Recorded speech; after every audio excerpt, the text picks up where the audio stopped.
A obra que inaugurou os estudos da Conscienciologia é essa aqui, 700 Experimentos da Conscienciologia, que é um livro que tem mais ou menos umas 1000 páginas e mais de 5.000 referências bibliográficas, escrito pelo Valdo Vieira e publicado pelo IIP, Instituto Internacional de Projeciologia. Não? Não tá certo? A little one?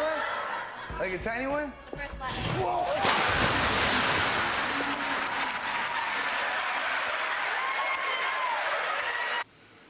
Então foi o livro Filosofia do Direito, escrito por Miguel Reale na década de 70, onde ele aparece uma palavra solta ali no meio que ele usa para ilustrar um texto que ele escreve conscienciológico. Canada? Bom, gente, na verdade, o primeiro trabalho escrito sobre conscienciologia foi o mini glossário da conscienciologia, escrito em 1992, que na verdade nem é um livro encadernado.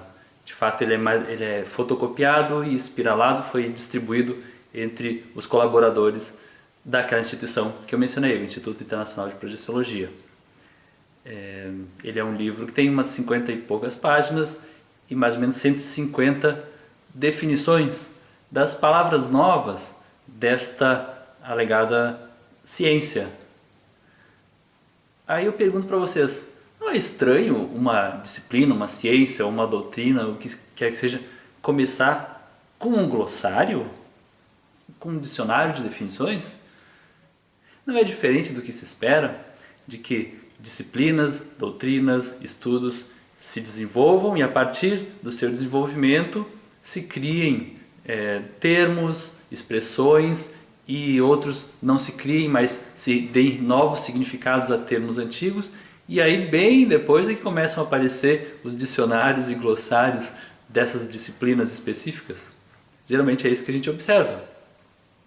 Então fica um pouco estranho. Por que será que a Conscienciologia começou com um glossário? E a segunda questão que também deve ser levada em consideração é que esse glossário foi escrito por apenas um autor, o próprio assim chamado propositor da Conscienciologia, Valdo Vieira. Ele escreveu o glossário das palavras que ele mesmo inventou. Não é meio estranho isso, um pouco excêntrico, uma disciplina que começa com o dicionário dela e um dicionário escrito por uma pessoa só, ou melhor, de palavras inventadas por apenas uma pessoa? Isso é bem o contrário do que a gente observa nas doutrinas mais diversas que tem por aí.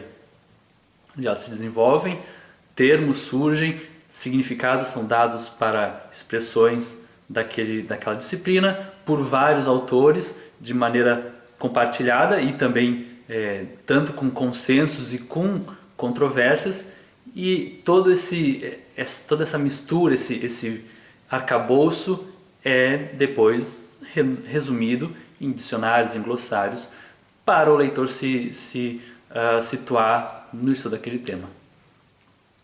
E aí, o terceiro ponto que chama a atenção desse mini glossário é que ele surge em 1992, como eu falei, que é pouco depois, alguns anos depois do próprio autor, Valdo Vieira, ter fundado a sua própria instituição, Instituto Internacional de Projeciologia, e ter se desligado dos relacionamentos com os órgãos de divulgação e de publicações espíritas. Durante a década de 90, Valdo Vieira escreveu muitos artigos, dezenas deles, em periódicos espíritas. E também publicou em outra editora independente, editora universalista, lá de Londrina. A partir, mais ou menos, começo da década de 90, ele rompe essa relação de escrita nos periódicos espíritas e passa a publicar apenas na editora da sua própria instituição. Então são mais ou menos 30 anos em que a Conscienciologia vem sendo editada por uma editora própria. Também é estranho isso. Vocês já viram um autor que nos últimos 30 anos tem pelo menos umas 10 mil páginas de textos escritos e todos eles foram publicados pela sua própria editora.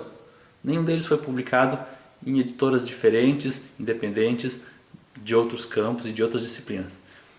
Então esses são alguns pontos que eu acho importante chamar a atenção sobre a história da criação da Conscienciologia. Gostaria que outras pessoas estivessem dispostas a debater esses assuntos. Fiquem todos muito convidados para isso, porque conhecimento não é obra de uma pessoa só, nem minha, nem sua, nem de ninguém. Conhecimento é um trabalho, como eu já disse, social, coletivo e compartilhado. Para quem quiser conhecer mais histórias não oficiais da Conscienciologia, também convido a lerem o meu primeiro livro sobre o tema, O que Penso da Conscienciologia, que está disponível na Amazon, e ao final dele tem um artigo de 15 páginas que eu chamo de A História da Conscienciologia Revisitada. Vale a pena, garanto que você nunca mais vai pensar do mesmo jeito, ok? Muito obrigado pela audiência e até uma próxima!